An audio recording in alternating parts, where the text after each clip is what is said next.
everyone, this is Vinila from Indigolan.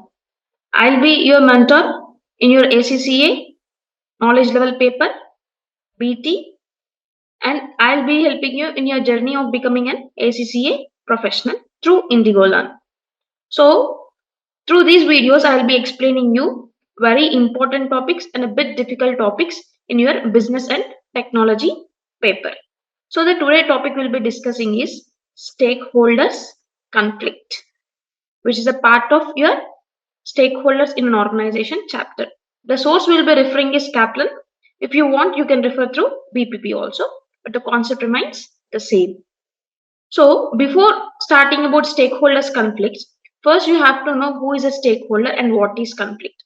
As you already know the basic information, a stakeholder is the one who is interested in the organization. So, this stakeholder is generally divided into primary stakeholder and secondary stakeholder.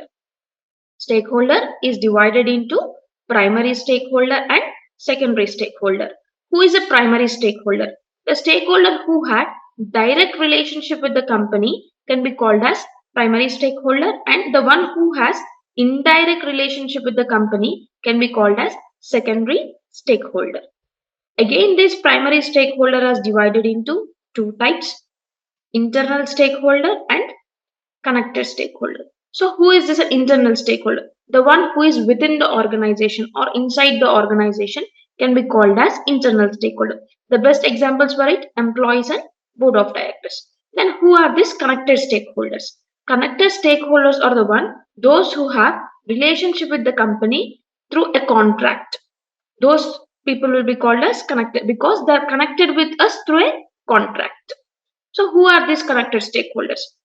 He can be a supplier, customer, and he can also be different types of banks, financial institutions. So those all will come under connected stakeholders. Now, going into the secondary stakeholder, he is the one who does not have direct relationship but have a relationship in the form of indirect form.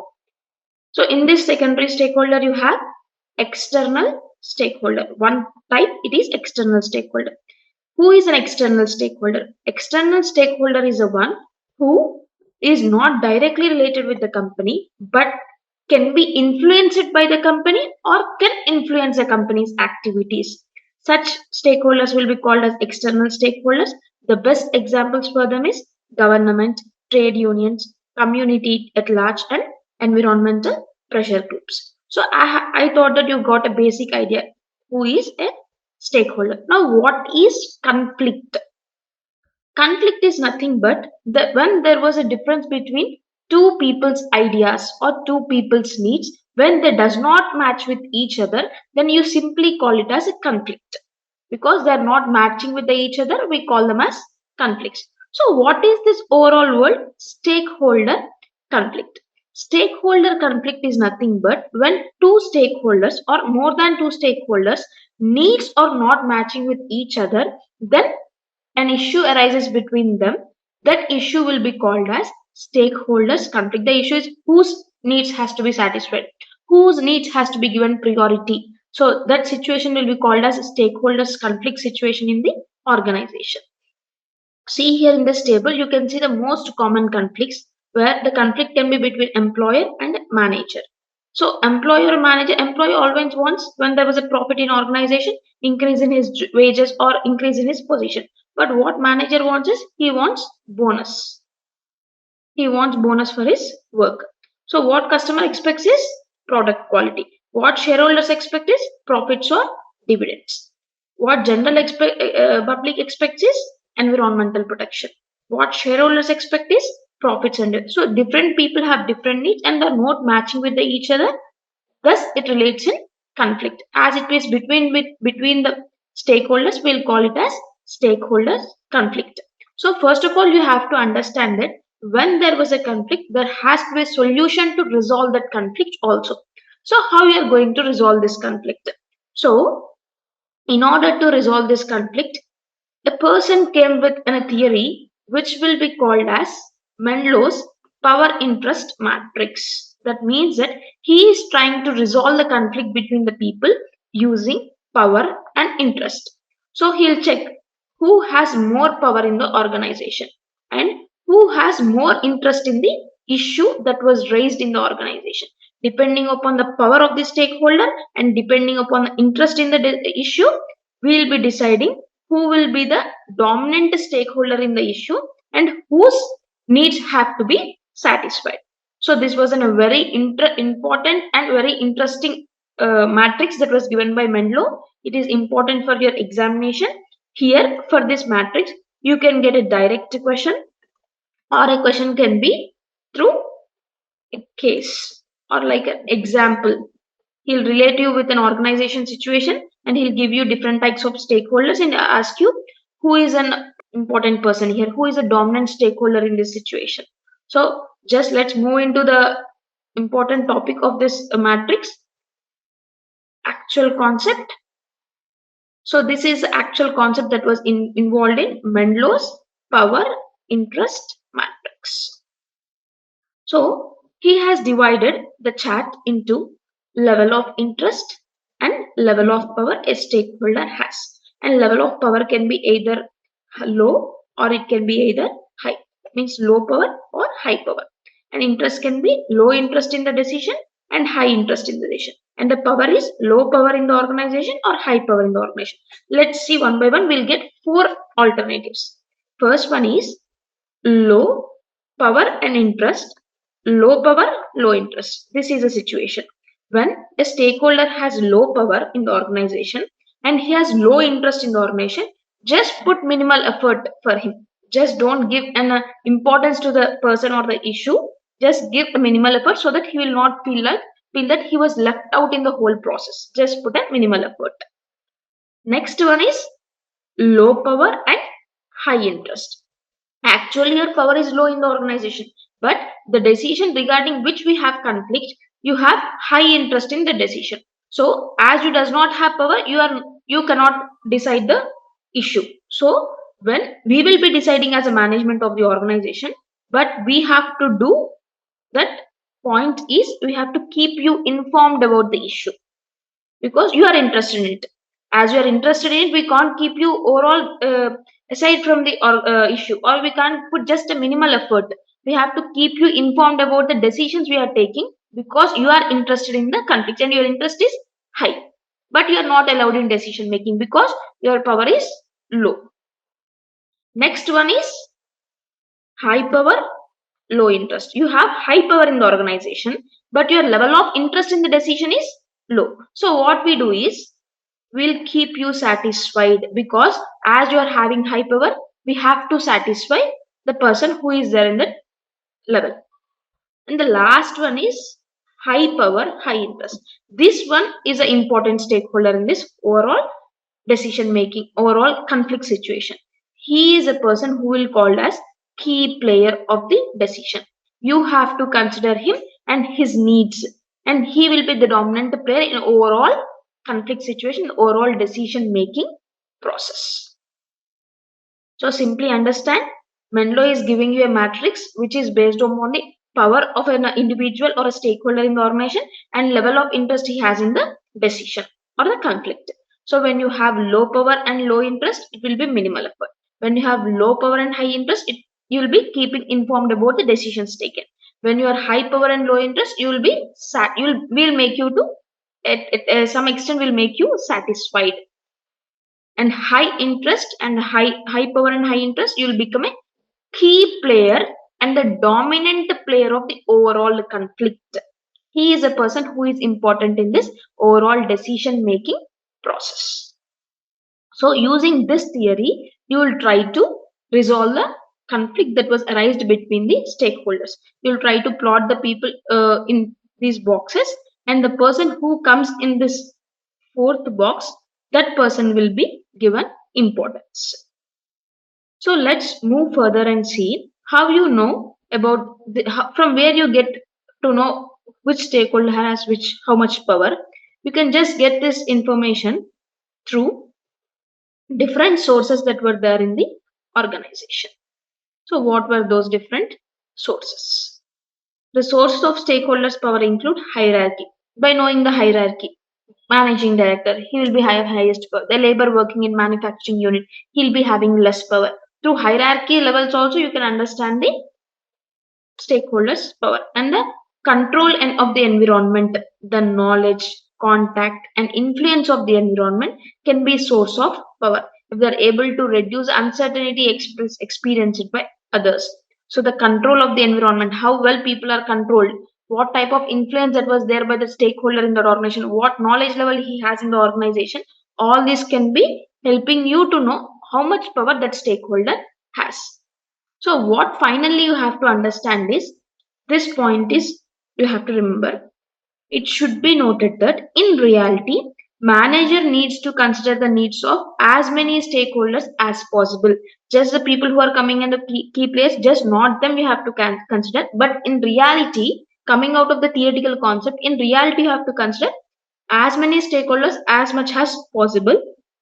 What it means, every decision making becomes a compromise. See here, if I want to satisfy all the stakeholders or as many stakeholders as possible, what happens is I have to make such a decision where all the people are satisfied. So best decision can't be made, because if I want to satisfy all the stakeholders, I have to make compromise decision. This is an important point. You have to make compromised decision. When you make compromise decision, this need not be best decision for the organization. A best decision can be a compromise decision, but all compromise decisions need not be best decisions of the for the organization. This is a point you have to remember. So what we will do is, this is the overall concept of the Mendelow's power interest matrix, stakeholders, conflict. See, simply he can give you this chart and he'll give you a case law and he'll give you different people and he'll ask you under which box that keep the play that person will come or that stakeholder will come. You have to understand the overall question and you have to answer it. So what we'll do is, just let us try to solve a question on this topic. See this one. Let me read the question.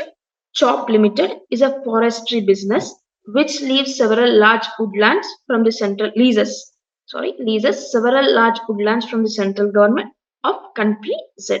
It employs 2,000 members of the staff across the country. So how many employees were there? 2,000. What was the business they were doing? They'll take lease of woodland lands which were used for going woods and from the central government, and these woods will be sold to various suppliers in the country.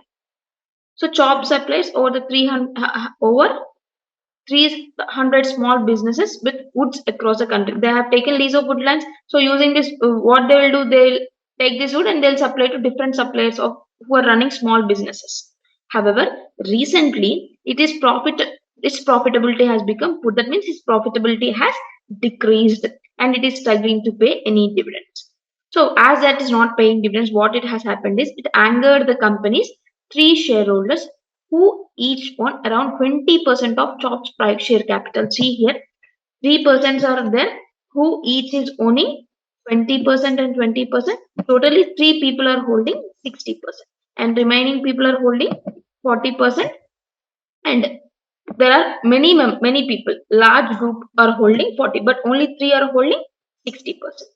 The remainder is owned by the public with no one investor owning more than one. See, no one investor in this large group is owning more than 1% of the share capital. That means the major shareholders of the company is these three people. So what was the next thing?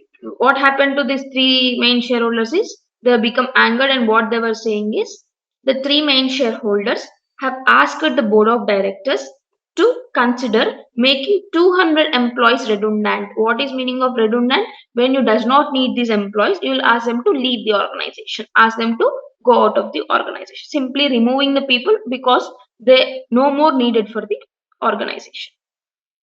The employees are not heavily unionized. There is no trade union also to fight for them. So what's the question is, state the appropriate strategy from Mendelow's power interest matrix for each of the following stakeholders. So see this one. So whatever the whole theory is moving on is removing employees by the 2,000 and there was no profits. Profits are becoming poor and there's no paying any dividends. This angered the shareholders and shareholders has taken decision to remove the 200 employees. So what was the decision now? So the decision you have to understand is removing 200 employees. So customers point of view, they are asking one stakeholder, Major shareholders is one stakeholder, employees is one stakeholder, government is other stakeholder. So, explain from Mendelow's power interest matrix, these stakeholders, customer, major shareholders, employees, and government will come under which box? Whether they'll be keep satisfied or keep informed, or they'll become a key player or minimal effort, under which category they'll come. He's asking you to identify. Just take 2 minutes of time and try to read this question. Then I'll find the answer. Then I will be explaining you the answer for this. Just go through the question. I have read for you. Just you also people read the question that was there on the screen. So let's move into the answer. So this was the decision making 200 employees redundant. So in this decision, power and interest of these stakeholders. The customers of Chop will have less power in the organization. And removing employees, the customers are not concerned with. They are concerned with the quality of the product and price of the product. So they have no interest. So these people where there is low power, low interest will come under minimal effort because they are connected with this. Next one is major shareholders. They have huge power in the organization, but removing stakeholders, they are not interested because I'm not going to affect because of that removal. Who is going to affect is employees of the organization. So my interest is there, but not high interest in this decision. My interest is low. So what is the question? What's the final impact is? Power is high, but there is low level of interest. So simply what your answer will be? Keep satisfied because this person has high interest in the person. These shareholders are 60% of shares in the company, 60% of rights. Now come to this actual person, employees. These people have power. See here, major shareholders have high power in the organization. See, this decision is itself made by them to remove the employees. So, in this decision, they have high interest because as they're removing these employees, these people's salaries will be decreased. So, profits get increased. So, at least they'll get some dividend from the organization. So, these people have high power and high interest. When they have high power and high interest, it is simply that means that he'll be the key player in the whole decision making process. So, what about employees? Employees will be generally having low power because these are not the strategic decision makers of the organization. Low power, but interest is high. So, what you have to do here? Low power and high interest. So, what you have to do? Keep informed. What about the government of country Z?